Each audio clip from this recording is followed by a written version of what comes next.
অবশেষে চূড়ান্ত রূপ পাচ্ছে জামায়াতে ইসলামের নেতৃত্বাধীন ১১ দলীয় নির্বাচনী জোটের আসন সমঝোতা। নাটকীয়তার অনিশ্চয়তা কাটিয়ে শরিক দলগুলোর মধ্যে আসন ভাগাভাগির কাজ শেষ পর্যায়ে। সবকিছু ঠিক থাকলে আগামীকাল বুধবার আসতে পারে আনুষ্ঠানিক ঘোষণা। আসন্ন ত্রয়োদশ সংসদ নির্বাচনকে সামনে রেখে গতকাল সোমবার রাতে লিয়াজো কমিটির গুরুত্বপূর্ণ বৈঠক অনুষ্ঠিত হয়েছে। সেখানে কোন আসনে জোটের একক প্রার্থী কে হবেন তা নিয়ে বিস্তারিত আলোচনা হয়।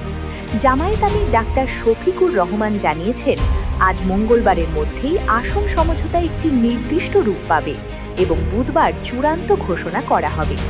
সূত্র মতে, জামায়াতে ইসলামী নিজেদের জন্য ১৯০টির বেশি আসন রাখার প্রস্তুতি নিয়েছে। এছাড়া ইসলামী আন্দোলনকে ৪০টির বেশি, এনসিপিকে ৩০টি, বাংলাদেশ খেলাফত মজলিসকে ১৩টি এবং খেলাফত মজলিস ও এলডিপিকে যথাক্রমে ৮টি ও ৭টি আসন ছাড় দেওয়ার প্রাথমিক সিদ্ধান্ত হয়েছে।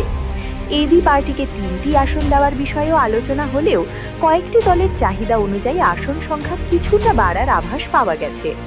তবে আসন ভাগাভাগি নিয়ে এখনও কিছু জটিলতা রয়ে গেছে ইসলামী আন্দোলন ও খেলাফত মজলিসের মধ্যে। সমঝোতা চূড়ান্ত করতে আজ মঙ্গলবার আবারও বৈঠকে বসবেন শরিক নেতারা।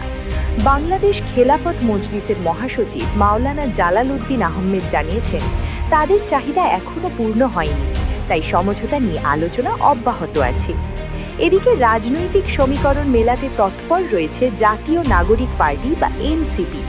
দলটির আহ্বায়ক নাহিদ ইসলাম সম্প্রতি জামায়াত আমির এবং মাওলানা মামুনুলের হকের সাথে বৈঠক করেছেন, যেখানে গণভোটে হ্যাঁ জয় করা এবং জন আকাঙ্ক্ষা